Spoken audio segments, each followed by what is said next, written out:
Ako po si George, operator po ng Smart 2 Heads Neon ng CPD sa Uyo. Ito naman po ang printer head.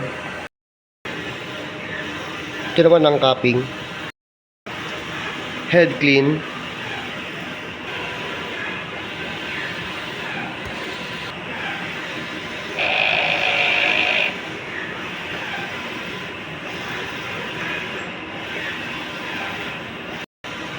After head clean, punasan ang wiper na malinis tela at ang printer head area.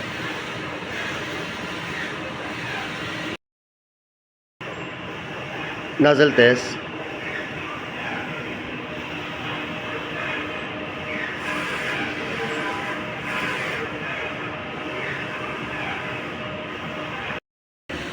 Ito naman po ang ink tank, nasa tamang level naman.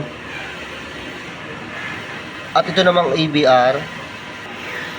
Ito naman po ang waste tank, napalitan po siya last week. At ito naman po ang ICC profile, yun lamang po, salamat.